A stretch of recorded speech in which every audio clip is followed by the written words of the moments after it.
Hi everyone, कैसे हैं आप सब। आई होप आप सभी अच्छे हैं और अपनी फैमिली के साथ आप लोग अपने घर पे हैं।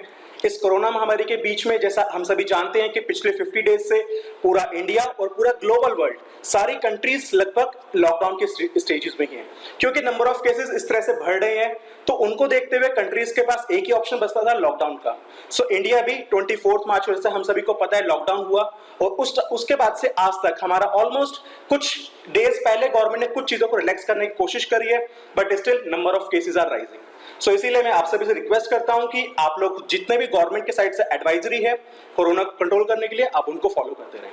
सो अब मैं बात करता हूं इस वीडियो की। सो बेसिकली इस वीडियो के अंदर मैं बात करूंगा हमारा स्टिमुलस पैकेज 2.0।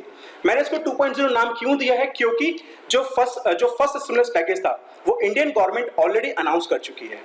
जब 24 मार्च को लॉकडाउन अनाउंस हुआ तो 26 मार्च को गवर्नमेंट ने 1.75 लाख करोड़ का अपना पहला स्टिमुलस पैकेज अनाउंस किया था, जिसमें गवर्नमेंट का मेन फोकस पुअर सेक्टर, किसान वगैरह और जो हमारे लेबर वगैरह है उनके ऊपर ज्यादा फोकस था, जिसमें गवर्नमेंट ने उनको डेली मंथली उनको ट्रांसफर करने के बारे में बात करी थी कि जो उनके डायरेक्ट अकाउंट्स वगैरह में ट्रांसफर होगा बैंक अकाउंट्स में। उसके अलावा गवर्नमेंट ने उनको फूड सप्लाईज के बारे में उनको ज्यादा से ज्यादा प्रोवाइड करने के बारे में, जो हमारा राशन जो पीडीएस सिस्टम है, पब्लिक डिस्ट्रीब्यूशन सिस्टम, उसके थ्रू उनको डिस्ट्रीब्यूट करने के बारे में बात करी थी, जो कि हमने देखा है कि अप्रैल के महीने में काफी हुआ भी है डिस्ट्रीब्यूशन। सो आज 13 मई को honourable finance minister Mrs Nirmala Sitharaman ji ने अपना स्टिमुलस पैकेज 2.0 अपना अनाउंस किया, क्योंकि वो इसको पार्ट्स में अनाउंस करेंगे। कुछ अनाउंसमेंट्स उन्होंने आज करी हैं, कुछ वो कल करेंगे, कुछ वो परसों करेंगे। सो इसीलिए मैंने इसको फर्स्ट पार्ट अपना नाम दिया है। ठीक है जी। सो देखिए, सबसे पहले मैं आपको बताना चाहूंगा इसकी स्टार्टिंग हुई कैसे। जैसा हम सभी जानते हैं 12 मई को honourable prime minister Shri Narendra Modi ji ने अनाउंस किया था कि इंडियन गवर्नमेंट 20 लाख करोड़ का which is almost 10% of Indian GDP, वो एक फाइनेंशियल पैकेज, एक कंप्लीट स्टिमुलस पैकेज अनाउंस करेंगी। ठीक है जी। बट उसकी कुछ बातें हैं, कुछ डिटेल्स है जो कि मैं आप लोगों के साथ शेयर करना चाहता हूं। सो देखिए, आप लोग देख सकते हैं यहाँ पे कि 20 लाख करोड़ पैकेज, ठीक है, ये स्टिमुलस पैकेज 2.0 उन्होंने नाम दिया है। बट इसकी कुछ स्पेशलिटी या कुछ जो इसकी स्पेशल बातें हैं वो मैं आपसे बताना चाहूंगा। इसके अंदर ऑलरेडी जो गवर्नमेंट ने मार्च के अंदर अपना फाइनेंशियल पैकेज अनाउंस किया था 1.75 लाख करोड़ का, वो इस 20 लाख करोड़ के अमाउंट के अंदर ऑलरेडी इंक्लूडेड है। मतलब जो गवर्नमेंट ऑलरेडी अनाउंस कर चुकी है वो 20 लाख करोड़ के अंदर से ही उन्होंने अनाउंस करा है। ठीक है जी। उसके अलावा जो अप्रैल के महीने में हमारा जो सेंट्रल बैंक है RBI, reserve bank of India, उन्होंने भी 2 बार हमारा स्टिमुलस जो आपका पैकेजेस है उनको अनाउंस किया है, which is worth 5.5 lakh crore. So almost हम लोग ये कह सकते हैं कि ऑलमोस्ट ऑलरेडी 7 लाख करोड़ का अनाउंसमेंट हो चुका है। सो अब जो अनाउंसमेंट होगा वो रफली आपका 13 लाख करोड़ के आसपास का न्यू अनाउंसमेंट होगा। ठीक है जी। ऑलरेडी 7 लाख करोड़ का गवर्नमेंट अनाउंस कर चुकी है, और इस 20 लाख करोड़ के अंदर वो ऑलरेडी जो अनाउंसमेंट पहले हो चुका है वो इंक्लूडेड है। ठीक है जी। तो 20 लाख करोड़ कुछ ऐसा नहीं है कि गवर्नमेंट अब अनाउंस करेगी 20 लाख करोड़ का, ये आपका टोटल अनाउंसमेंट है जो कि लॉकडाउन के बाद से गवर्नमेंट अभी तक जो अनाउंसमेंट कर चुकी है ये उसके अंदर ऑलरेडी इंक्लूडेड है। ठीक है जी। सो रफली, या आप कह सकते हैं कि एक रफली जो हमारे पास अमाउंट बचता है that is only 13 lakh crore.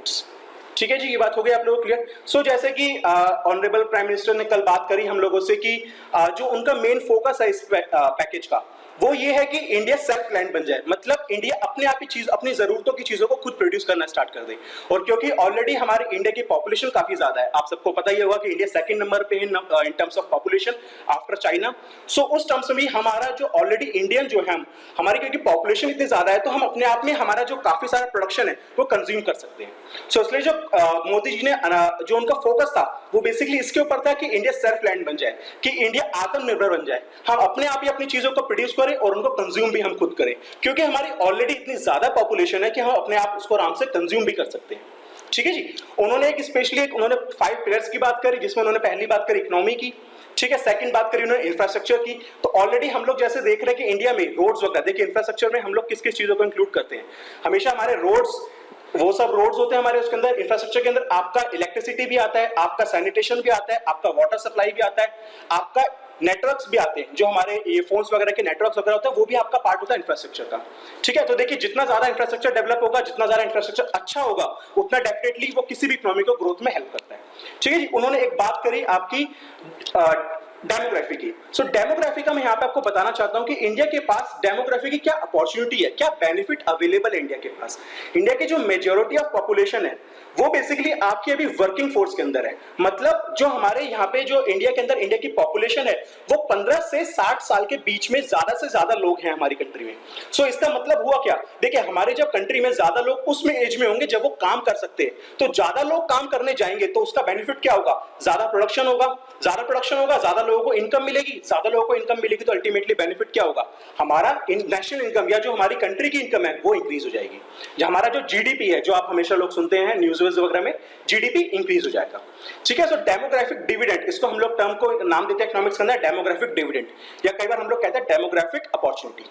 ठीक है। तो जैसा उन्होंने अपने उसके अंदर भी मेंशन किया था डेमोग्राफी, सो ये अपने आप में एक पिलर है जो कि इंडिया के पास अपॉर्चुनिटी है आज के टाइम पे।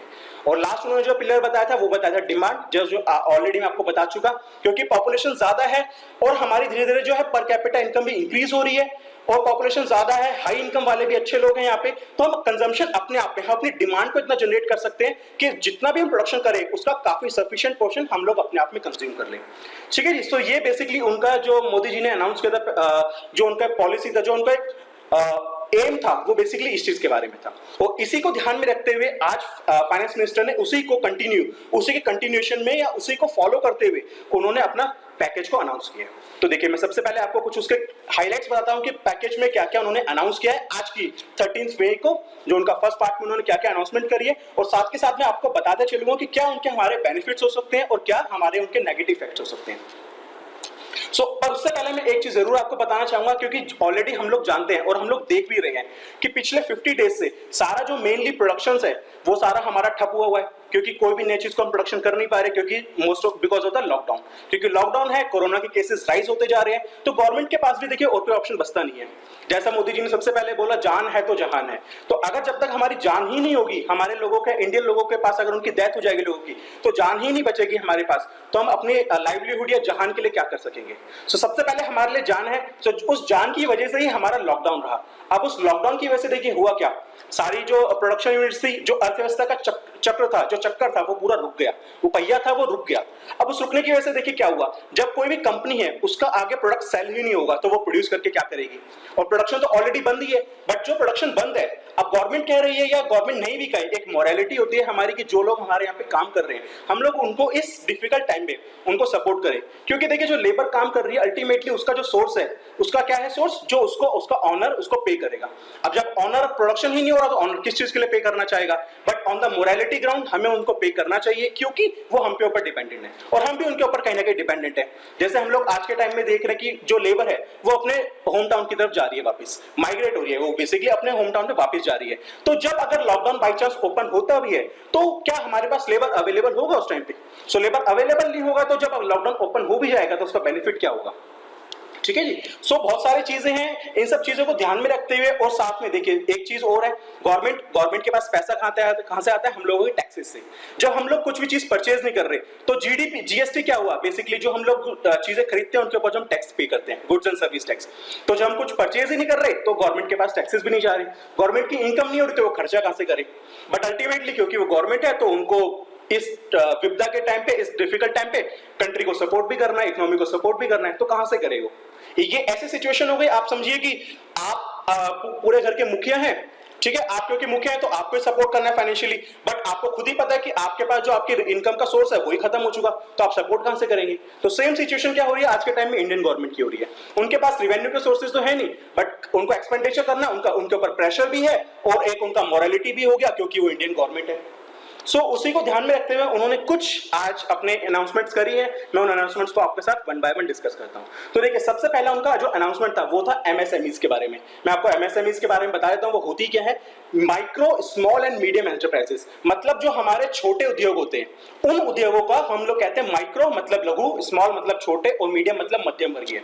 सो इन एमएसएमईज के बारे में इंडियन गवर्नमेंट ने सबसे पहले अनाउंसमेंट करी, क्योंकि जो अभी तक कहा जा रहा था कि सबसे ज्यादा अफेक्टेड है वो हमारे छोटे उद्योग है, क्योंकि उन लोगों के पास ऑलरेडी पैसा नहीं होता, वो लोन लेके काम करते हैं, और जब लोन लेके काम करते हैं और आगे जब उनका प्रोडक्शन ही नहीं होगा, सेल नहीं होगा, तो वो लोन को रीपे कहां से करेंगे। तो सबसे ज्यादा जो अफेक्टेड था वो था एमएसएमईज, ठीक है जी। सो सबसे पहले गवर्नमेंट ने उनके ऊपर ही फोकस किया। तो आज के जो अनाउंसमेंट है गवर्नमेंट ने अलाउ किया, जो अनाउंस किया वो 3 lakh crore out of 20 lakh crore Indian government ने, फाइनेंस मिनिस्ट्री ने 3 लाख करोड़ लोन प्रोवाइड किया है एमएसएमईज को। 3 लाख करोड़ का ऑलमोस्ट ये आपका 15% हो गया टोटल अनाउंसमेंट का। जो आपका 20 लाख करोड़ था उसका 3 लाख करोड़ क्या हो गया आपका पूरा, उन्होंने एमएसएमईज को एज अ लोन प्रोवाइड किया। और वो लोन भी क्या है आपका कोलेटरल फ्री लोन है। मतलब उसके लिए जो भी एमएसएमईज कंपनीज लोन लेने के लिए आएंगी उनको उसके अगेंस्ट कुछ भी अपने ना तो प्रॉपर्टी ना ही कोई भी और चीज उसको रखने की जरूरत है, ठीक है जी। देखिए अपने आप में बहुत बड़ा रिस्क है ये। गवर्नमेंट ने एक हेल्प करने की कोशिश तो करी है यहाँ से एमएसएमईज को, क्योंकि उनके पास ऑलरेडी कोलेटरल के लिए कुछ होता नहीं है। वो छोटे बिजनेसमैन है, छोटे बिजनेसमैन के पास ऑलरेडी क्या होगा, जब अगर उसकी सारी इन्वेस्टमेंट उसकी फैक्ट्रीज हैं और वो सब चीजें हैं, उसका लैंड बिल्डिंग वगैरह है, और अगर वो उसको कोलेटरल में रख देती है, सो वहां पे उनके पास एक उनका थोड़ा सा उनको एक आप लोग कह सकते हैं रिस्क हो जाता है कि बाई चांस अगर वो लोन रीपे नहीं कर पाए तो उनकी जो लैंड है जो वो भी चीज उनके साथ खत्म हो जाएगी। सो इसलिए गवर्नमेंट ने क्या किया, कोलेटरल फ्री, मतलब आपको कुछ भी रखवाने की जरूरत नहीं है, आप आइए पैसा लीजिए अपना काम कीजिए। ये गवर्नमेंट का यहाँ पे गवर्नमेंट ने कोशिश करी है।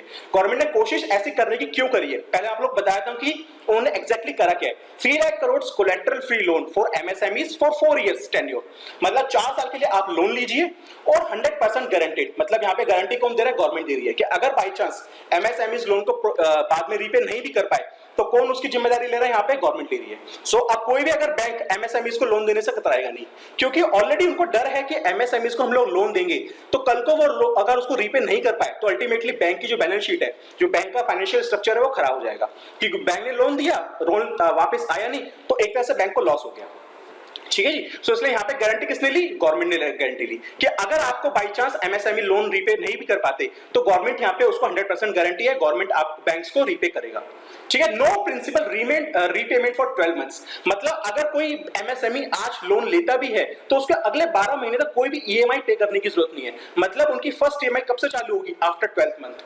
मतलब आप आज पैसा लीजिए, 12 महीने पूरा उस पैसे को यूटिलाइज कीजिए, उससे प्रोडक्शन कीजिए, एम्प्लॉइज को हायर कीजिए, उनको सैलरी दीजिए, प्रोडक्शन कीजिए, उसको सेल कीजिए और उससे आप प्रॉफिट अर्न कीजिए। उस प्रॉफिट को 1 साल तक अपने पास अपने एक्सपेंशन के लिए यूज कीजिए और आफ्टर 1 ईयर आपका पहला इंस्टॉलमेंट चालू होगा। सो गवर्नमेंट ने यहाँ पे काफी ज्यादा हेल्प करने की कोशिश करी एमएसएमईज को लोन प्रोवाइड करके, ठीक है जी, क्योंकि काफी सारी चीजें उन्होंने उनको रिलैक्स कर दिया, कोई कोलेटरल नहीं है, 100% गवर्नमेंट की गारंटी हो गई और आपको 1 साल के बाद उसकी रीपेमेंट करना स्टार्ट करना है, ठीक है। May help in employment generation, जैसे मैंने आप लोगों को बताया कि गवर्नमेंट का मेन एम है यहाँ पे क्या, कि जो छोटे छोटे बिजनेसेस हैं वो अपने आप को दोबारा स्टार्ट करें। वो जब स्टार्ट करेंगे डेफिनेटली उन्हें लेबर चाहिए होगी, लेबर वहां पे आपके एम्प्लॉयमेंट जनरेशन हो गया, एम्प्लॉयमेंट जनरेशन हुआ, आपका प्रोडक्शन हुआ, तो आपका जो इकोनॉमी का सर्कल है वो स्टार्ट हो गया। लोगों को एम्प्लॉयमेंट मिलेगी, उनको इनकम मिलेगी, वो बाद में उन्हीं चीजों को कंज्यूम करना स्टार्ट करेंगे, उनकी डिमांड करना स्टार्ट कर देंगे। सो ये गवर्नमेंट ने एक एम के साथ अपना काफी अच्छा स्टेप उन्होंने उठाया है, क्योंकि एमएसएमईज में हमारी काफी सारी पॉपुलेशन डिपेंडेंट है, ठीक है जी, क्योंकि छोटे छोटे हमारी कंट्री में काफी सारे छोटे छोटे बिजनेसेस चलते हैं, तो उन सब बिजनेसेस को हेल्प करने के लिए गवर्नमेंट ने काफी अच्छा स्टेप उठाया हुआ है, ठीक है। उसके लिए गवर्नमेंट ने, बट यहाँ पे एक इशू है, यहाँ पे इशू क्या है, ऑलरेडी अभी तक गवर्नमेंट ने लोन के लिए सिर्फ उन्होंने बताया है कि 3 लाख करोड़ का लोन देंगे, बट स्टिल इससे पहले 31 मार्च 2020 तक ऑलरेडी 10.5 लाख करोड़ 10.56 लाख करोड़ का एमएसएमईज का लोन जो उनको रीपे करना था वो बकाया है अभी तक। सो ये अपने आप में बहुत बड़ा एक अमाउंट है कि जो एमएसएमईज को अभी तक पे करना है और गवर्नमेंट उसके बावजूद उन्हें नया लोन दे रही है। सो ये तो ऐसी बात हो गई कि मैंने आपसे पहले पैसा लिया, ठीक है, मैं उसको पे नहीं कर पा रहा, मैं उसको पे करने की स्थिति में हूं नहीं, कंडीशन में हूं नहीं, बट स्टिल आप मुझे और हेल्प करने के लिए और पैसा दे रहे हैं। सो मैं ऑलरेडी अपनी वर्स्ट सिचुएशन के अंदर हूं, आप मुझे कोशिश कर रहे हैं, आप अपना स्टेप अच्छी तरह से निभा रहे हैं, बट मैं ऑलरेडी वर्स्ट सिचुएशन में हूं, अब आप मुझे और पैसा देंगे, वो भी किस टाइम में, कोरोना के टाइम में, जिसमें ऑलरेडी डिमांड अपने सबसे लोएस्ट लेवल पे है। सो यहाँ पे थोड़ा सा रिस्क है, गवर्नमेंट ने भी उस रिस्क को काफी, मतलब मैं ये कह सकता हूं कि गवर्नमेंट ने उस रिस्क को उठाया है।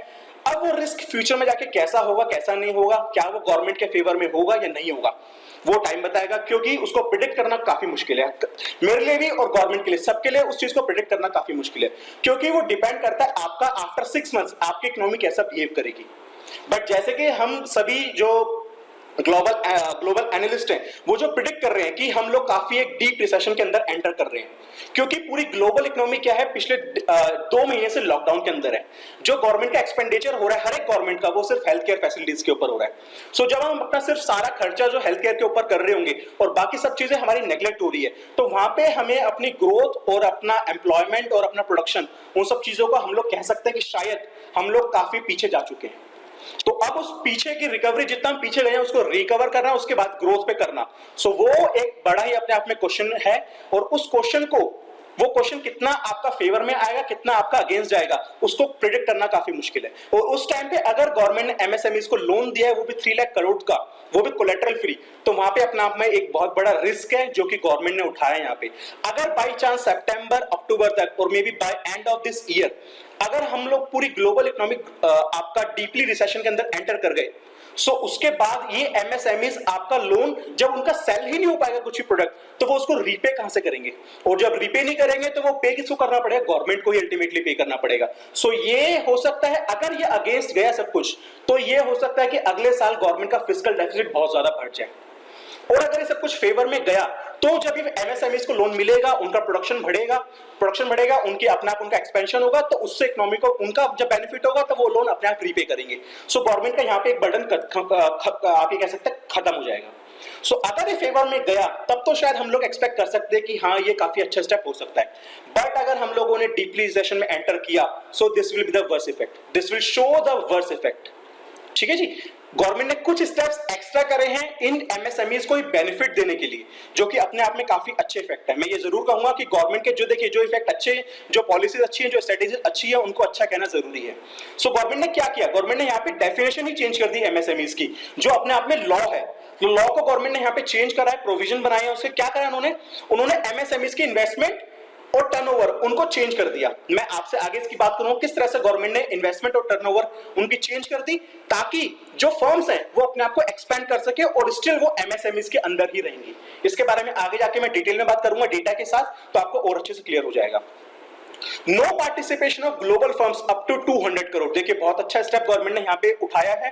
गवर्नमेंट ने क्या किया है, जो गवर्नमेंट के टेंडर्स होते हैं उसमें 200 करोड़ तक का जो भी टेंडर होगा, उसमें कोई भी ग्लोबल फर्म आपके उसमें पार्टिसिपेट कर ही नहीं पाएगी।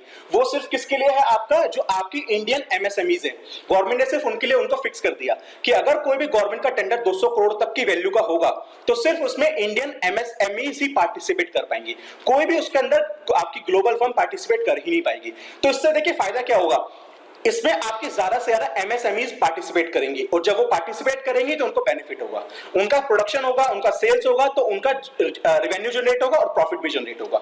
सो ये अपने आप में जो गवर्नमेंट लोन प्रोवाइड कर रही है, गवर्नमेंट ने उसको कॉम्प्लीमेंट करने के लिए, उसको प्रमोट करने के लिए, एक कॉम्प्लीमेंट करने के लिए उन्हें एक एक्स्ट्रा स्टेप उन्होंने एमएसएमईज को प्रोवाइड किया है। मैं कहता हूं बहुत अच्छा उन्होंने गवर्नमेंट ने ये वाला स्टेप उठाया है, ताकि 200 करोड़ तक की जो उनके टेंडर्स हैं वहां पे एमएसएमईज पार्टिसिपेट कर पाएंगे।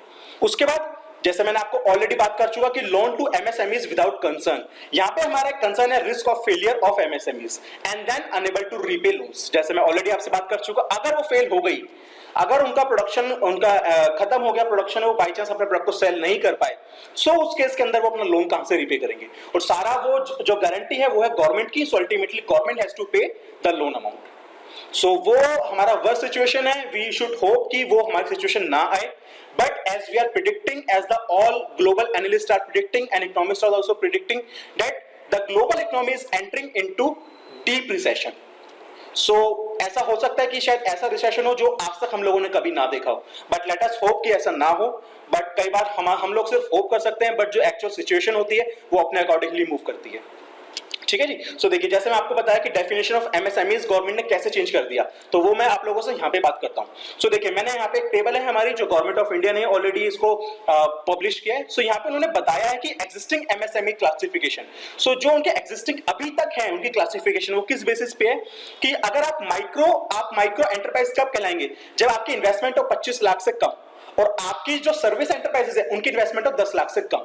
बट अब जो गवर्नमेंट ने रिवाइज कर दिया उसमें गवर्नमेंट ने क्या कहा, उन्होंने पहली बात तो प्रोडक्शन मैन्युफैक्चरिंग और सर्विस उन दोनों का डिफरेंस ही खत्म कर दिया और उन्होंने क्या बोला कि आप माइक्रो एंटरप्राइज तब होंगे जब आपकी इन्वेस्टमेंट होगी 1 करोड़ से कम की और आपकी टर्नओवर होगी 5 करोड़ की। देखिए पहले वाली जो क्लासिफिकेशन है उसमें उन्होंने टर्नओवर की बात ही नहीं करी, बट अब जो उनकी नई क्लासिफिकेशन आई है उसमें उन्होंने क्या किया, आपका मैन्युफैक्चरिंग और सर्विस उन दोनों को मर्ज कर दिया और साथ में आपके टर्नओवर को इंट्रोड्यूस कर दिया।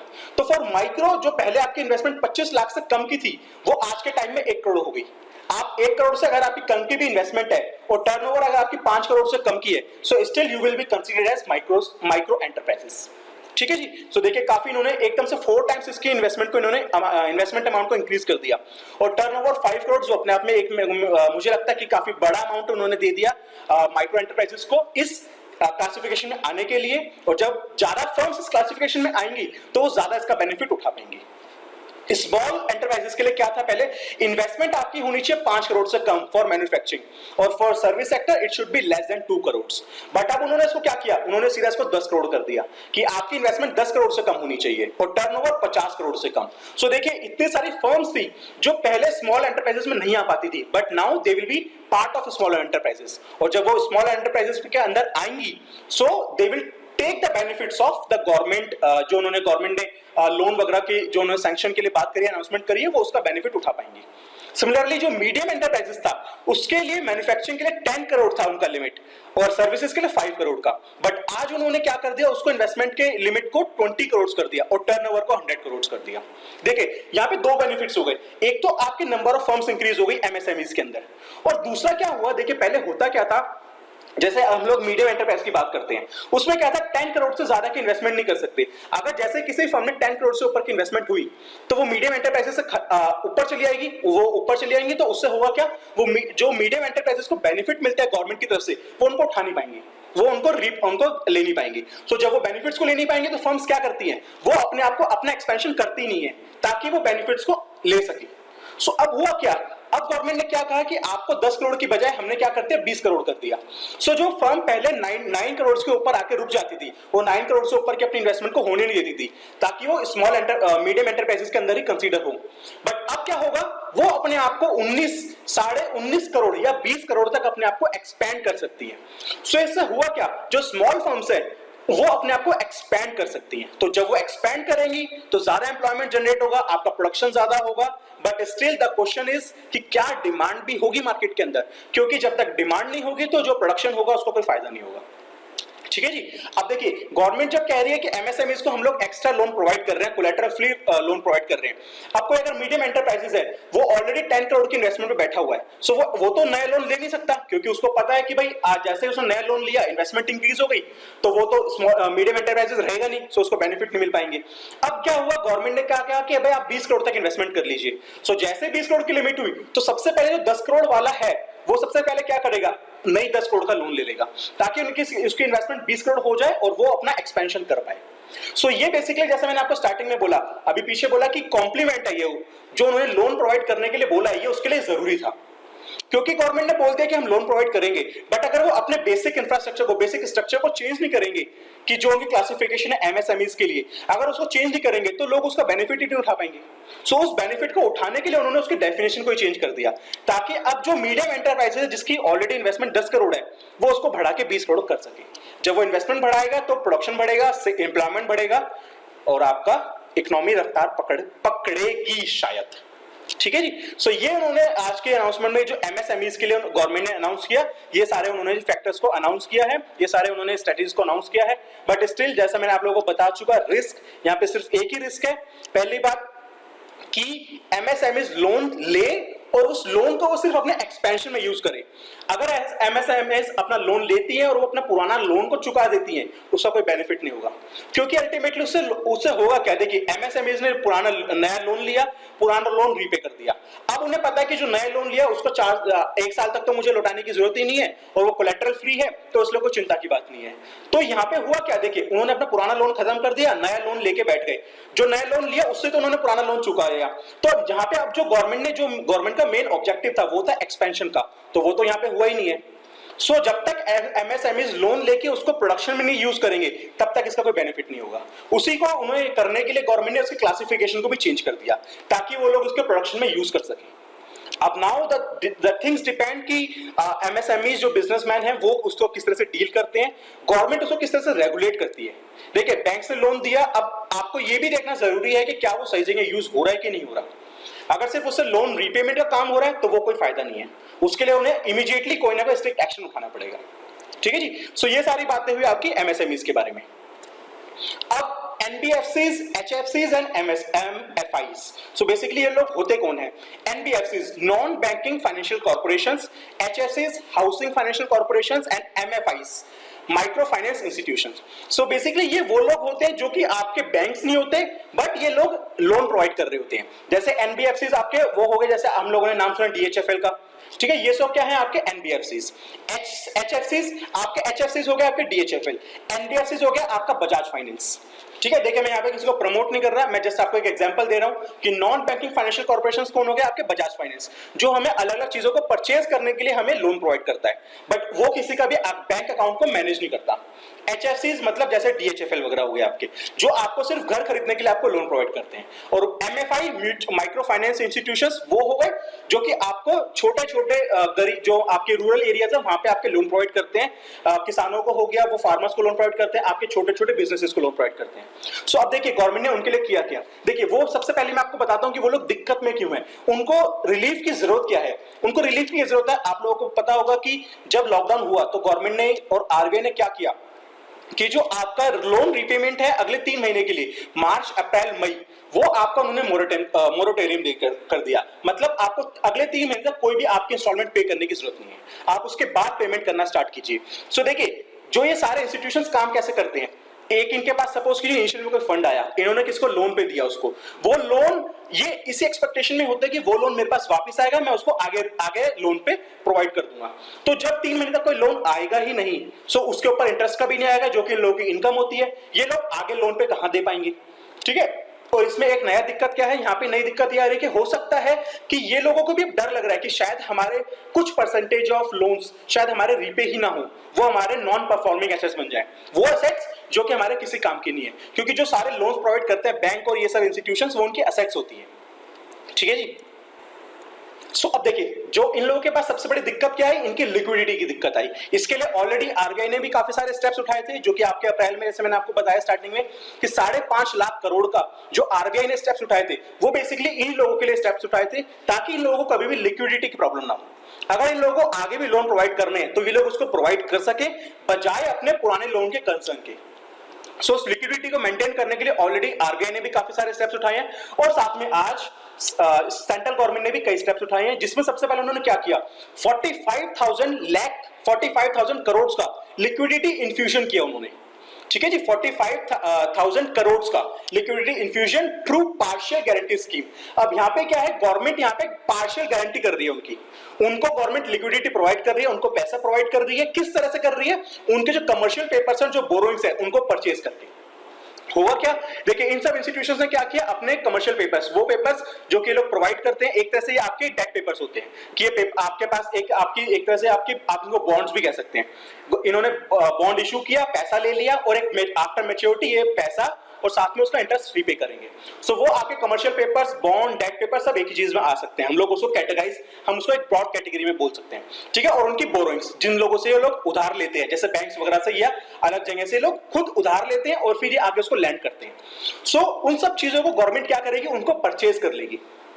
सो उनसे वो चीज परचेज करेगी तो उनके पास क्या होगा, NBFCs वगैरह के पास, इनके पास पैसा आ जाएगा और वो कितना उनको परचेज करेगी, 45,000 करोड़ का। सो देखिए यहाँ पे जैसे मैंने आपको बताया कि गवर्नमेंट उनका 20% loss will be borne by the guarantor. ठीक है जी। सो यहाँ पे which is government of India, so government of India यहाँ पे उनके 20% लॉस को भी क्या करनी चाह रही है, गारंटी करना चाह रही है। और यहाँ पे वो इंक्लूड किसको कर रही है, उनके AA rated paper and unrated papers. देखिए ये थोड़ा सा रिस्की हो सकता है यहाँ पे, ये सब पेपर्स कौन से होते हैं, जिनकी रेटिंग काफी लो होती है, और अनरेटेड पेपर जिनकी रेटिंग ही नहीं हुई है। सो कुछ हमारी इंस्टीट्यूशंस होते हैं जो हमारे इनको रेट करते हैं कि क्या कंपनीज अपना रीपे कर पाएंगी कि नहीं कर पाएंगी, इनको क्या उनकी इनकम इतनी है कि वो इनकी मैच्योरिटी पे इनको रीपे कर पाएंगी। ठीक है। सो देखिए यहाँ पे क्योंकि गवर्नमेंट अनरेटेड पेपर और डबल ए रेटेड पेपर्स को भी इसमें इंक्लूड कर रही है, सो ये थोड़ा सा अपने आप में रिस्की हो सकता है। अगर बाई चांस ये सब एनबीएफसीज और एचएफसीज और एमएफआईज फेल हुए, सो वहां पे गवर्नमेंट को 20% बॉन्ड करना पड़ेगा, और साथ में क्योंकि ये फेल हो जाएंगे, सो जो 45,000 करोड़ का इन्फ्यूजन है वो भी आपका बेकार हो जाएगा। बट स्टिल ये आपका वर्स्ट सिचुएशन है। देखिए दोनों सिचुएशंस मेरी साथ साथ चल रही हैं। यहाँ पे गवर्नमेंट को भी कुछ क्लैरिटी नहीं है कि आगे क्या होने वाला है, हमारी इंडियन इकोनॉमी और साथ में ग्लोबल इकोनॉमी किस तरह से बिहेव करेंगे, किस तरह से रिएक्ट करेंगे आफ्टर लॉकडाउन, आफ्टर कोरोना, किस तरह से सिचुएशन होगी किसी को नहीं पता। सो इसलिए जो बेस्ट पॉसिबल है अभी करंट सिनेरियो के अंदर गवर्नमेंट भी उस चीज को कर रही है, क्योंकि ये सबसे ज्यादा वर्स्ट अफेक्टेड एरिया है। ऑलरेडी पिछले 2 सालों से काफी इनमें दिक्कतें चल रही हैं, क्योंकि इनके प्रोविजंस बढ़ रहे हैं, इनके लॉसेस बढ़ रहे हैं, ठीक है। तो एनपीएस बढ़ रहे हैं, उस वजह से गवर्नमेंट ने सबसे पहले इनको पहले भी हेल्प कर चुकी है गवर्नमेंट अप्रैल में, और अब भी इनको हेल्प करने की कोशिश करी है। सो दूसरा स्टेप गवर्नमेंट ने क्या किया, 30,000 करोड़ का स्पेशल लिक्विडिटी स्कीम गवर्नमेंट ने अनाउंस करी है, जिसमें government will by investment grade debt papers of, again जैसे मैंने आपको बताया कि एनबीएफसीज, एचएफसीज और एमएफआईज के पेपर्स को इन्वेस्टमेंट ग्रेड डेट को परचेज करेगी। नॉट हाई क्वालिटी ओनली, सिर्फ हाई क्वालिटी के नहीं, थोड़े लो क्वालिटी के भी उसको परचेज करेगी। उसका रीजन क्या है, ताकि छोटी जो कंपनीज हैं, जो थोड़ी सी ज्यादा स्ट्रेस्ड कंपनी है, उनको भी पैसा मिल सके। देखिए अगर आप सिर्फ हाई क्वालिटी के ऊपर फोकस करेंगे तो वो तो ऑलरेडी अच्छी कंपनीज हैं ही आपकी, जैसे आपकी एचडीएफसी वगैरह हो गई, ऑलरेडी वो तो अच्छी कंपनी है, वो तो अपना रीपे कर ही सकती है। बट अगर गवर्नमेंट सिर्फ उनको सपोर्ट करेगी तो छोटी कंपनीज है वो अपने आप वो खत्म ही हो जाएंगी। सो गवर्नमेंट ने उनको भी इंक्लूड किया साथ में, ताकि गवर्नमेंट छोटी कंपनीज को भी और अच्छी कंपनी दोनों को सपोर्ट कर सके, ठीक है। और जो आपके स्पेशल लिक्विडिटी स्कीम्स में आपका इंक्लूड होगा वो फुल्ली गारंटी होंगे गवर्नमेंट ऑफ इंडिया के बाय, ठीक है जी। सो देखिए रिस्क है हर जगह, मैं आपको साथ के साथ रिस्क भी बताते चल रहा हूं। थर्ड, उन्होंने गवर्नमेंट ने क्या अनाउंस किया, डिस्कॉम डिस्ट्रीब्यूशन कंपनीज। सो ये बेसिकली आपकी वो कंपनीज होती है जो इलेक्ट्रिसिटी डिस्ट्रीब्यूट करती है, ठीक है। ये काफी टाइम से आपके डिस्कॉम जो डिस्ट्रीब्यूशन कंपनीज है, इलेक्ट्रिसिटी डिस्ट्रीब्यूशन कंपनीज, ये पिछले काफी टाइम से आपके दिक्कतों में चल रही थी because of lack of fund. इनके पास जो इनकी लिक्विडिटी थी उनको काफी ज्यादा दिक्कतें चल रहा था। सो उसकी वजह से क्या हो रहा था, ये लोग आगे पे नहीं कर पा रहे थे। ये लोग जो इनके आगे डिस्ट्रीब्यूटर हैं, जो इनके रिटेलर्स हैं, ये या इनके जो क्लाइंट्स हैं, ये उनको पे नहीं कर पा रहे थे, क्योंकि इनके पास अपना लिक्विडिटी क्रंच था। सो उसके लिए गवर्नमेंट ने आज क्या अनाउंस किया, liquidity infusion of 90,000 crore. Government ने इनके लिए 90,000 करोड़ का अनाउंसमेंट किया है। वो क्या होगा, आपका पीएफसी और आरईसी, जो कि आपकी रूरल इलेक्ट्रिफिकेशन है, और आपका पावर की जो कंपनीज है, उनके थ्रू गवर्नमेंट 90,000 करोड़ का लिक्विडिटी इन्फ्यूजन कर रही है। मतलब इन पीएफसी और आरईसी, ये दोनों गवर्नमेंट की इलेक्ट्रिसिटी डिस्ट्रीब्यूशन कंपनीज है, इनके थ्रू गवर्नमेंट क्या करेगी, जो डिस्ट्रीब्यूशन कंपनीज है, आपकी एनर्जी की डिस्ट्रीब्यूशन कंपनीज है, गवर्नमेंट उनको 90,000 करोड़ का आप उनके इन दोनों के थ्रू पैसा पहुंचाएगी उनके पास। तो जब उनके पास पैसा पहुंचेगा तो जो उनकी स्ट्रेस, जो उनका लिक्विडिटी क्रंच था, उसका उनकी कुछ ना कुछ दिक्कतें सॉल्व होंगी, और उससे एक चैनल दोबारा स्टार्ट हो सकता है, क्योंकि वो आज के टाइम में अपने एम्प्लॉयज को पे ना करने की स्थिति में है। तो जब पैसा पहुंचेगा तो वो वहां पे पेमेंट करेंगी, वो पेमेंट करेंगी तो उनका जो एम्प्लॉयमेंट है वो वहां का वहां बना रहेगा, उनको फायर करने की जरूरत नहीं पड़ेगी। सो इस तरह के छोटे छोटे स्टेप्स हैं। देखिए देखने में हमें लगेगा कि डिस्ट्रीब्यूशन कंपनी एक नॉर्मल एक लेमैन के लिए थोड़ा सा कोई ज्यादा फर्क नहीं पड़ेगा, क्योंकि इससे उन्हें हम लोग ज्यादा इन चीजों से डायरेक्टली रिलेटेड नहीं होते, बट ये कहीं ना कहीं मेरी ओवर इकोनॉमी को काफी ज्यादा इफेक्ट करने वाली होती है, ठीक है। State issued guarantee and rebate will be provided to those discoms that pass benefit to end consumer. So state आपकी गारंटी भी प्रोवाइड करेगा और रिबेट भी मिलेगी उनको, उन डिस्ट्रीब्यूशन कंपनीज को जो हमारे एंड कंज्यूमर को बेनिफिट प्रोवाइड करेगा, ठीक है जी। सो ये कुछ आपके हो गए डिस्कॉम के लिए, डिस्ट्रीब्यूशन कंपनीज के लिए। सपोर्ट टू कॉन्ट्रैक्टर्स, देखिए ये भी काफी एक अच्छा गवर्नमेंट ने स्टेप उठाया। ऑल्दो इसके अंदर कोई भी आपका मॉनेटरी लिंक नहीं है, बट स्टिल ये अपने आप में काफी जरूरी था। कॉन्ट्रैक्टर्स बेसिकली वो सब कॉन्ट्रैक्टर्स हो गए यहाँ पे जिनको गवर्नमेंट के टेंडर्स या कॉन्ट्रैक्ट्स मिले हुए हैं, वो किसी भी चीज के अंदर हो सकते हैं आपके। यहाँ पे गवर्नमेंट ने सभी कॉन्ट्रैक्टर्स को इंक्लूड करने की कोशिश करी है। सो उनको गवर्नमेंट ने क्या किया, 3 to 6 मंथ्स का एक्सटेंशन देने की कोशिश करी है। देखिए जब लॉकडाउन से पहले तक जो कॉन्ट्रैक्टर अपने कॉन्ट्रैक्ट्स पे काम कर रहे थे, इमीडिएटली आफ्टर लॉकडाउन वो सारा उनका काम बंद हो गया। अब क्योंकि काम बंद हो गया, बट कॉन्ट्रैक्ट की डेट तो लेट्स से अगर अप्रैल तक की थी कि अप्रैल में किसी कॉन्ट्रैक्टर को गवर्नमेंट का कॉन्ट्रैक्ट कंप्लीट करना है, तो वो कैसे करे, क्योंकि लॉकडाउन है अप्रैल के अंदर। तो गवर्नमेंट ने क्या किया, उन सब कॉन्ट्रैक्ट्स के लिए 3 से 6 महीने का 3 से 6 महीने का एक्सटेंशन कर दिया कि आपका जो काम है, जितना भी आपका जो भी कॉन्ट्रैक्ट है, आपका जब भी लॉकडाउन खत्म होता है, आप उसको उसके 3 से 6 महीने में उस कॉन्ट्रैक्ट को खत्म कर दीजिए। और गवर्नमेंट ने सबसे ज्यादा अच्छी चीज क्या करी इसके अंदर, जो भी जितना परसेंट काम कंप्लीट हो चुका है, देखिए जब भी हम गवर्नमेंट कॉन्ट्रैक्ट की बात करते हैं तो हमेशा हर एक फर्म को गवर्नमेंट एक सिक्योरिटी रखवानी पड़ती है, ठीक है, बैंक गारंटी रखवानी पड़ती है। सो वो बैंक गारंटी आती कहां से? आपकी हमेशा जो आपका कॉन्ट्रैक्टर होता है उसके वही अपनी एक ना एक एफडी के रूप में वो जो जितना भी आपका कॉन्ट्रैक्ट होता है वर्थ अमाउंट उसके अकॉर्डिंगली वो गवर्नमेंट के पास एक बैंक गारंटी रखवाता है।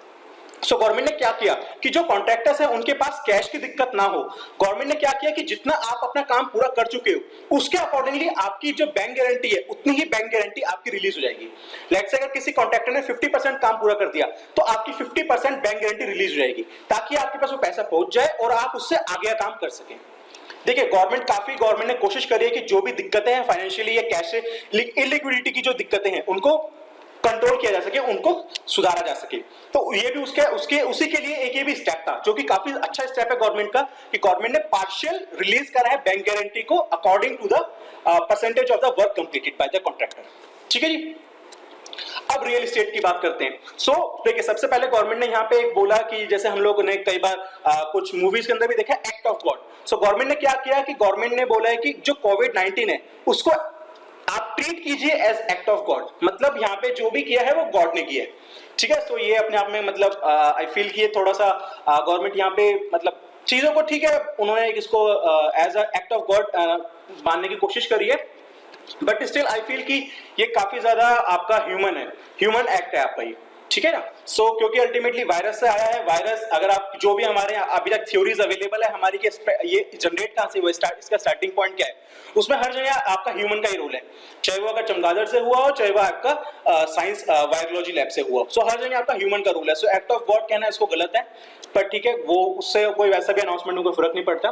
गवर्नमेंट ने रियल एस्टेट के लिए क्या बोला है कि जैसे जो भी हमारा रेरा जो गवर्नमेंट ने रेरा बनाया था कि जिसके अंदर हर एक रियल एस्टेट कंपनी को बताना होता था कि आपकी स्टार्टिंग डेट क्या है किसी प्रोजेक्ट की और आपकी कंप्लीशन डेट क्या है, and they are bound to complete their work by that date. So government ने क्या किया उसके अंदर आपकी 6 महीने की एक्सटेंशन दे दी, क्योंकि हमें पता है कि जैसे कि बिकॉज ऑफ लॉकडाउन कोई भी काम हो नहीं पा रहा, कंस्ट्रक्शन का काम भी हो नहीं पा रहा। सो गवर्नमेंट ने क्या किया कि जैसे अगर आपकी एक्सटेंशन लेट्स से आपकी कंप्लीशन डेट थी 10 अप्रैल, सो गवर्नमेंट ने क्या किया आपको 6 महीने का एक्सटेंशन डेट मिल गया।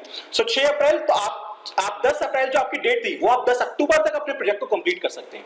सो रियल एस्टेट के लिए गवर्नमेंट ने ये एक आप कह सकते हैं अनाउंसमेंट करने की कोशिश करी है ताकि उनके ऊपर प्रेशराइज ना हो कि जो उनकी डेट थी कंप्लीशन डेट या स्टार्टिंग डेट वो उस पर स्टार्ट नहीं कर पाए तो गवर्नमेंट उसके ऊपर कोई पेनल्टी लगाएगी। तो यहाँ पे उन्होंने उन चीजों को थोड़ा रिलैक्स करने की कोशिश करी है, बट यहाँ पे मैं कुछ यहाँ पे प्रोविजंस या कुछ जो गवर्नमेंट कर सकती थी मैं उसके बारे में आखिरी में ही बात करूंगा।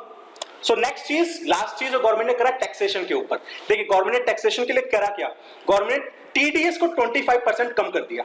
अगर लेट्स से पहले टीडीएस 10% कटता था तो अब वो सिर्फ 7.5% कटेगा, मतलब आपका जो टीडीएस था उसका परसेंटेज गवर्नमेंट ने कम कर दिया। टीडीएस अभी भी आपका कटेगा for non salary tax payer, और कब तक, टिल 31 मार्च 2021। तो गवर्नमेंट का इसके पीछे ऑब्जेक्टिव क्या है, ताकि लोगों को ज्यादा से ज्यादा पैसा मिल सके फॉर देयर कंजम्पशन। ठीक है, बट यहां पे स्टिल मैं ये कहूंगा कि गवर्नमेंट ने एक स्टेप किया है जो कि देखिए अल्टीमेटली टैक्स तो हमें पूरा ही पे करना है, हमारी जितनी भी इनकम होगी हमें उसके ऊपर पूरा टैक्स पे करना है। तो अगर हमें आज टैक्स नहीं पे करना पड़ रहा तो हमें आफ्टर 31 मार्च 2021 वो टैक्स तो पे करना ही पड़ेगा। ठीक है जी। बट यहाँ पे एक अच्छी बात यह है कि आज के टाइम में प्रेजेंट सिचुएशन में हम लोगों के पास ज्यादा पैसा आ जाएगा हाथ में, हम लोग कंज्यूम कर सकते हैं उस ज्यादा पैसे को। But ultimately at the end of the financial year after 31 मार्च 2021 हमें वो पैसा पे करना ही पड़ेगा, गवर्नमेंट को एक साथ पे करना पड़ेगा। ठीक है जी। और जो उन्होंने दूसरी चीज करी, उन्होंने जो हमारा फाइनेंशियल ईयर एंड हो चुका उसके रिटर्न्स को थोड़ा सा एक्सटेंड कर दिया। जो आपका आईटी रिटर्न्स थी जो जुलाई 31 से उन्होंने क्या कर दिया उसको 31 अक्टूबर कर दिया, मतलब जो हमें अपनी आईटीआर 31 जुलाई तक फिल करनी होती थी वो उन्होंने 31 अक्टूबर तक कर दी। देखिए उसका बेनिफिट क्या हुआ, जो हमें इनकम टैक्स हमें अपना 31 जुलाई तक पे करना था अब वो मैं 31 अक्टूबर तक पे करूंगा। सो मेरे पास अगस्त सितंबर अक्टूबर 3 महीने एक्स्ट्रा हो गए कि मैं उस पैसे को यूज कर लूं, अपने कंजम्पशन में काम यूज ले लूं। ठीक है जी। और उन्होंने साथ में क्या किया, जो टैक्स ऑडिट था उसकी जो डेट थी 30 सितंबर उन्होंने उसको 31 अक्टूबर कर दिया। ठीक है, तो गवर्नमेंट ने यहाँ पे कोशिश करी है कि उन्होंने डायरेक्ट आपको कोई भी टैक्स में बेनिफिट नहीं दिया, बट उन्होंने इतना करा है कि आपके पास प्रेजेंट टाइम में आने वाले 3-4 महीनों में आपके पास ज्यादा पैसा रहेगा, बट वो सारा जो टैक्स है वो आपको पे तो करना ही पड़ेगा। जैसे 25% टैक्स में रिडक्शन, टीडीएस में रिडक्शन दिया है टिल 31 मार्च, तो आपको आफ्टर 31 मार्च वो सारा टैक्स तो पे करना ही करना है। वो बस बात इतनी है कि आज आपको पे नहीं करना। ठीक है। देखिए अल्टीमेटली इससे गवर्नमेंट का भी टैक्स रेवेन्यू तो है ही है, क्योंकि जो उनको टीडीएस में हर महीने या हर क्वार्टरली जो टैक्स मिलता था वो उनका 25% कम हो जाएगा। बट यहाँ पे क्या हुआ, कंज्यूमर को 25% ज्यादा मिलेगा पैसा, वो कंजम्पशन ज्यादा कर सकता है, बट अल्टीमेटली फ्यूचर में उसको नेक्स्ट फाइनेंशियल ईयर में उसको सारा पे करना ही पड़ेगा। ठीक है जी, ऐसा कुछ नहीं कि गवर्नमेंट ने यहाँ पे कुछ रिलीफ दिया है टैक्स के अंदर, गवर्नमेंट टैक्स में रिलीफ कुछ नहीं दिया। सो ये आपके मेजर्स थे जो गवर्नमेंट ने आज अनाउंस करे हैं। सो यहाँ पे कुछ मेजर्स आपके ऐसे हैं, मेरे हिसाब से मेरा अपना एनालिसिस ये कहता है कि गवर्नमेंट ने कोशिश करी है कि ज्यादा से ज्यादा एमएसएमईज को लोन प्रोवाइड किया जाए, हाउस होल्ड्स जो आपके एनबीएफसीज वगैरह हैं उनको पैसा दिया जाए, उसके अलावा कॉन्ट्रैक्टर्स को या आपके रियल एस्टेट को उन्होंने सिर्फ एक्सटेंशन दिया टाइम का, और टैक्सेशन के अंदर उन्होंने कोई लॉन्ग टर्म आपको रिलीफ नहीं दिया, सिर्फ शॉर्ट टर्म रिलीफ दिया है। आपको अल्टीमेटली वो सारा पैसा आपको नेक्स्ट फाइनेंशियल ईयर में पे करना ही पड़ेगा। सो यहाँ पे कोई भी लॉन्ग टर्म रिलीफ नहीं है, सिर्फ शॉर्ट टर्म आपके पास पैसा ज्यादा आ जाएगा। जैसा गवर्नमेंट थोड़ा सा ईपीएफ के अंदर आपका प्रोविडेंट फंड के अंदर आपको थोड़ा सा रिलीफ दिया है, तो प्रेजेंट टाइम में आपके पास पैसा ज्यादा आ जाएगा, वो भी ज्यादा, उसमें ज्यादा कोई फर्क नहीं पड़ेगा। So relief from this step will take time. देखिए आप एमएसएमईज को लोन प्रोवाइड करेंगे, वो अपना लोन को लेंगे, अपना एक्सपेंड करेंगे, उसमें काफी टाइम लगेगा, एम्प्लॉयमेंट जनरेट होगी, वो एम्प्लॉयमेंट को इनकम मिलेगी, वो डिमांड जनरेट करेंगे, ये एटलीस्ट आप लोग मान के चलिए कम से कम 6 से 8 महीने का प्रोसेस है, और वो भी तब जब बाकी चीजें आपकी सब चीजें सही सलामत चलें। अगर आपका ग्लोबल जो डिमांड है वो आपकी बराबर बनी रहे, तब आप ये एक्सपेक्ट कर सकते हैं कि 6 से 8 महीने में ये चीज आपको पॉजिटिव बेनिफिट देना स्टार्ट करेंगे इकोनॉमी को। बट जैसा एनालिसिस है हम लोगों के पास, सभी के पास, जो ग्लोबल एनालिस्ट हैं हमें रिपोर्ट दे रखी है, जो उनका रिपोर्ट्स हैं वो यही बताती हैं कि शायद आने वाला टाइम और वर्स होने वाला है, क्योंकि अभी तक हम लोग सिर्फ कोरोना के केसेस को देख रहे हैं, उनसे होने वाली डेथ्स को देख रहे हैं, अभी तक हम लोग सिर्फ लॉकडाउन में जी रहे हैं। बट जब वो लॉकडाउन खत्म होगा, एक्चुअल सिचुएशन क्या है, कितने लोग बेरोजगार हो गए, कितने लोगों की इनकम कम हो गई, वो हमें उसके बाद ही पता चलेगा। सो सिचुएशन अभी क्या होगी वो सिर्फ हमें लॉकडाउन कंप्लीट खत्म होने के बाद और कोरोना खत्म होने के बाद ही समझ में आएगा। जब तक कोरोना चलता रहेगा तब तक आप ये मान के चले कि हमारी जो एक्टिविटीज हैं वो कभी भी रेगुलर तरीके से नहीं हो पाएंगी, वो कहीं ना कहीं रिस्ट्रिक्टेड रहेंगी, चाहे आपका कोरोना के केसेस कम हो जाए, जब तक वो जीरो नहीं होंगे तब तक आपकी एक्टिविटीज नॉर्मल नहीं हो पाएंगी। और वो चीज होना आई होप कि शायद बहुत मुश्किल लग रहा है हम सभी को, जैसा चाइना के अंदर दोबारा केसेस आ रहे हैं नए। No direct benefits to economy, यहां पे मैं यही कहूंगा कि इकोनॉमी को इमीडिएट बेनिफिट कोई नहीं है। मेरे हिसाब से जो बेनिफिट हो सकता था गवर्नमेंट का वो ये हो सकता था कि गवर्नमेंट इस पॉइंट ऑफ टाइम पे आपका टैक्स रेट को, जो आपकी इनकम टैक्स है उसको कम करने की कोशिश करे, ताकि लोगों के पास पूरे साल के लिए पैसा बचे। ये ना हो कि कुछ टाइम के लिए पैसा बचा है, आपने सिर्फ टीडीएस को कम किया है, बट आपने कुछ जो आपने रिटर्न्स फाइल करने की टाइम था उसको एक्सटेंड कर दिया, बट यहाँ पे उनके लिए प्रॉपर और एक कंप्लीट उनका रिलीफ नहीं हुआ टैक्सेशन के अंदर। सो जब तक आपका एक प्रॉपर रिलीफ नहीं होगा, एक लॉन्ग टर्म रिलीफ नहीं होगा, तब तक आप एक्सपेक्ट नहीं कर सकते कि शायद कंज्यूमर एक्सपेंडिचर करे उस चीजों को, क्योंकि देखिए इस टाइम पे कंज्यूमर को भी एक थोड़ी सी हेजिटेशन है खर्च करने के अंदर, क्योंकि उसको पता है कि आने वाला फ्यूचर वो काफी अनसर्टेन है, शायद उसके पास जॉब रहे ना रहे, उसको अपनी ईएमआई पे करनी है, गवर्नमेंट कब तक मोरेटोरियम देती रहेगी आपको, तो आपको अल्टीमेटली अपनी ईएमआई पे करनी पड़ेगी। जैसे लॉकडाउन हो सकता है खत्म हो तो कंपनीज वहां पे अपने जो लेबर है उनको कम करना स्टार्ट कर दे, ऑलरेडी काफी कंपनीज उसको कम कर चुकी हैं।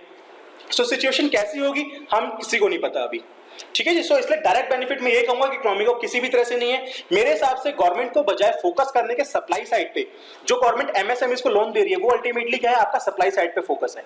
बट मेरे हिसाब से अगर गवर्नमेंट फोकस करे डिमांड साइड के ऊपर कि किसी तरह से डिमांड को जनरेट किया जा सके इमीडिएटली, अगर आप डिमांड को जनरेट करते हैं तो अपने आप फर्म्स के पास क्या है, उनको तो अपने आप प्रोडक्शन करना पड़ेगा ना। अगर सपोज मैं किसी चीज की डिमांड करने चले आता हूं तो सामने वाला जो फर्म है या शॉप है वो अपने आप उसको पूरा करने की कोशिश करेगी, और वो जब पूरा करेगी तो अपने आप उसको प्रोडक्शन करेगा उसका।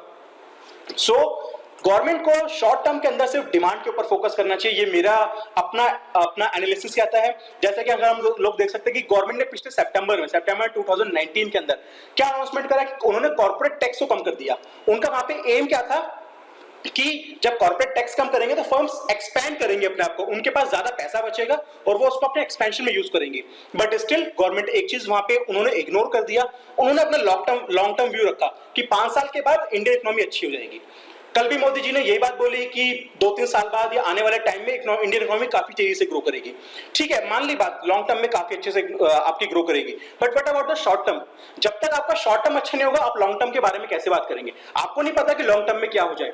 किसी ने नहीं सोचा था कि 31 दिसंबर को कि अगले 4 महीने हमारे नेक्स्ट ईयर के जो हमारे स्टार्टिंग के 6 मंथ्स है वो हमारे इस तरह से घर में बैठ के बीतने वाले हैं। सो आपको नहीं पता कि फ्यूचर में क्या होने वाला है। सो देखिए, डिमांड का जैसे मैंने आपको बताया, lack of demand in the economy but no policy for pushing demand. Government यहाँ पे बहुत कुछ कर सकते हैं, गवर्नमेंट यहाँ पे रियल एस्टेट को हेल्प करने की कोशिश कर रही है, बट मेरे अकॉर्डिंगली गवर्नमेंट को जो आपके जो टैक्सेस वगैरह है या किसी भी तरह से गवर्नमेंट को प्राइस ऑफ हाउस, जो कि एक घर है, उसकी कीमत को कम करने की कोशिश करनी चाहिए, उसको डायरेक्ट बेनिफिट प्रोवाइड करना चाहिए आपके हाउसिंग इंफ्रास्ट्रक्चर कंपनीज को, ताकि उनकी कॉस्ट कम हुए, वो घर कम कीमत पे बेच सके अपने जो क्लाइंट से, जो लोग, ताकि लोग मोटिवेट होंगे घर खरीदने के लिए। जब लोग घर खरीदने जाएंगे तभी तो किसी घर बनाने वाले का घर बिकेगा। अब अगर लोग घर ही खरीदने नहीं जाएंगे, डिमांड ही नहीं होगी, तो घर बेचने वाला क्या करेगा? उसके जो ऑलरेडी कंस्ट्रक्टेड उनकी जो साइट्स हैं, जो घर बने हुए हैं, उनके जो टावर्स बने हुए हैं, जब वो सेल ही नहीं होंगे तो वो तो खत्म हो जाएंगे। सो जब तक आप डिमांड जनरेट नहीं करेंगे, और अगर आप कहेंगे कि ठीक है आप 6 महीने आप फालतू ले लीजिए, आप नए आपके जो प्रोजेक्ट्स आप उनको कंप्लीट कर लीजिए, कंप्लीट तो कर लिया, बट उसको खरीदार नहीं होगा तो फायदा क्या होगा उसका? सो शॉर्ट टर्म में सिर्फ डिमांड को पुश करने के फैक्टर्स ही, आपके स्ट्रेटेजीज ही किसी भी इकोनॉमी को हेल्प कर सकती है। तो उन चीजों को देखते हुए एटलीस्ट आज के अनाउंसमेंट मुझे कोई भी वहां पे रिलीफ नहीं दिखा। ठीक है जी, जैसे एक एग्जांपल मैं और यहाँ पे आपको देता हूँ। हम सभी लोग देख रहे हैं कि पिछले 1.5 साल से जो ऑटोमोबाइल सेक्टर है वो काफी ज्यादा अपने स्ट्रेस के अंदर है। गाड़ी नई सेल हो नहीं रही, शोरूम जो है वो बंद हो रहे हैं क्योंकि गाड़ी सेल होती नहीं है, प्रॉफिट मार्जिन है नहीं, उनके अपने इतने सारे कॉस्ट होते हैं। सो जो कॉस्ट इंक्रीज हो रही है, रेवेन्यू है नहीं, तो क्या होगा? आपका बंद होगा। तो गवर्नमेंट 28% जीएसटी लगा रही है उनके ऊपर, कार्स के ऊपर, ठीक है। पहले हम लोग कह सकते हैं कि BS6 का इंट्रोडक्शन होना था, इस वजह से लोग गाड़ी परचेज नहीं कर रहे थे, बट आज के टाइम में हुआ क्या? लोगों के पास पैसा ही नहीं है, वो गाड़ी परचेज कहां से करेंगे? तो अगर गवर्नमेंट उस 28% जीएसटी को कम कर ले, उसको 18% पे ले आए, उसको 12% पे ले आए, और लोगों को इंसेंटिवाइज करे कि आप लोग गाड़ी परचेज कीजिए, उनको लोन प्रोवाइड करें, थोड़ा सा वहां पे सस्ता लोन प्रोवाइड करें, तो जब गाड़ी बिकेंगी आपकी अल्टीमेटली, तो आपकी जो ऑटोमोबाइल कंपनीज है प्रॉफिट अर्न करेंगी, वो ज्यादा से ज्यादा एम्प्लॉयमेंट जनरेट करेंगी। आप इन सब कंपनीज को, इन सब सेक्टर्स को इग्नोर कर रहे हैं, आप डिमांड को जनरेट ही करने की कोशिश नहीं कर रहे। आप कह रहे हैं कि हम लोग लॉन्ग टर्म में इंडिया को सेल्फ रिलायंट बनाएंगे। ठीक है, मान ली बात, इंडिया 5 साल बाद सेल्फ रिलायंट बन जाएगा, but what about today, what about after corona?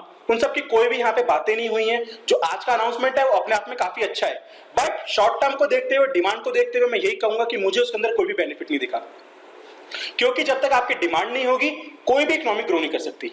Production producer बहुत सी चीजें बना लेगा, एम्प्लॉयमेंट भी जनरेट कर दिया, बना भी ले सब कुछ, बट जब तक खरीदार नहीं होगा तो आप कहां से उन चीजों को वो बेचेगा? और जब तक बेचेगा नहीं तो उसके प्रॉफिट जनरेट नहीं होगा, एम्प्लॉयज को सैलरी कहां से देगा? एक बार तो दे दी, बट अगली बार कहां से देगा? सो इसलिए गवर्नमेंट को डिमांड जनरेट करना बहुत ज्यादा जरूरी है। और दूसरी बात, सबसे ज्यादा एक जो जरूरी चीज है वो है गवर्नमेंट का फिस्कल डेफिसिट। ऑलरेडी गवर्नमेंट का फिस्कल डेफिसिट बहुत ज्यादा है, और ये 20 लाख करोड़ के लिए ऑल्दो इसके अंदर गवर्नमेंट डायरेक्टली कहीं पे भी खर्चा करने की कम से कम कोशिश कर रही है। ज्यादा से ज्यादा गवर्नमेंट का जो कोशिश है वो ये है कि जो ऑलरेडी मार्केट में पैसा है वो ही हम फ्लो में यूज करें उसको। जैसे MSMEs को पैसा कौन देगा? बैंक्स देंगे, गवर्नमेंट का वहां पे कोई रोल नहीं आया। गवर्नमेंट TDS कम किया, गवर्नमेंट का वहां पे कोई रोल नहीं आया, बट गवर्नमेंट के लिए कहने के लिए आ गया कि हम लोगों ने इतना रेवेन्यू कम हो गया, क्योंकि देखिए अल्टीमेटली गवर्नमेंट का रेवेन्यू वहां से कम होगा ही होगा। सो गवर्नमेंट ने वहां पे अपनी तरह से, ठीक है उनका रेवेन्यू कम हुआ तो उन्होंने कह दिया कि हमारा एक्सपेंडिचर हो गया, ये हमारा फिस्कल पैकेज का पार्ट हो गया, बट गवर्नमेंट की जेब से पैसा वहां पे 1 रुपया भी निकलेगा नहीं। सो स्टिल, बट कहीं ना कहीं कुछ ना कुछ चीजों पे गवर्नमेंट पैसा खर्च करेगी, जैसे गवर्नमेंट अपनी गारंटी प्रोवाइड कर रही है। अगर बाई चांस इन फ्यूचर अगर आपके NBFCs या आपके MSMEs फेल हो गए, तो वहां पे गवर्नमेंट को पैसा लगाना पड़ेगा, और उस टाइम पे गवर्नमेंट की बोरोइंग्स बढ़ जाएंगी, जो कि अपने आप में इंडिया की जो ग्रोथ है उसको बहुत पीछे ले जाएगी। पूरे ग्लोबल वर्ल्ड में हमारी जो रैंकिंग है वो बहुत पीछे चली जाएगी। सो बहुत सारे फैक्टर्स हैं, बहुत सारी चीजें हैं। आपका किस तरह से हमारा फ्यूचर अभी होने वाला, near future, June, July, August, September, October, till October nothing is clear. और उस अनक्लियरिटी के अंदर गवर्नमेंट ने कुछ कोशिश करी है कुछ सेक्टर्स को बेनिफिट देने की। अभी गवर्नमेंट कुछ और अनाउंसमेंट भी करेगी कल और परसों, तो लेट्स सी गवर्नमेंट क्या अनाउंस करती है। But for today's announcement I am not much happy, at least for the short term. Government बात करती है सेल्फ रिलायंट बनना है हमें, ठीक है, बहुत अच्छी बात है। सेल्फ रिलायंट मैं तब बनूंगा ना जब मैं आज रोटी खा पाऊंगा, जब मेरा आज जान बचेगी, तभी तो मैं कल के लाइवलीहुड या जहान के बारे में बात कर पाऊंगा। सो आज के लिए मुझे नहीं लगता कि शॉर्ट टर्म के लिए कुछ भी है यहाँ पे, सिर्फ लॉन्ग टर्म के लिए है। मोदी जी कहते हैं कि हम 2024 तक 5 ट्रिलियन इकोनॉमी बना लेंगे, बट जब अगर हमारी आज की इकोनॉमी चलेगी नहीं तो हम वहां पे 5 ट्रिलियन तक कैसे पहुंच पाएंगे?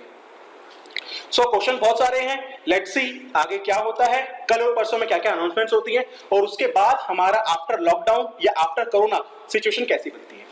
सो अगर आप लोगों को ये अच्छी लगी हो मेरी वीडियो, सो आप लोग मेरे चैनल को सब्सक्राइब कीजिएगा, आप लोग वीडियो को कमेंट कीजिएगा, जो भी आपके डाउट्स हैं या आपके जो भी आपका पॉइंट ऑफ व्यू है आप लोग उसको जरूर कमेंट बॉक्स में आप लोग लिखिए। आप लोग इस वीडियो को ज्यादा शेयर कीजिए। Thank you very much.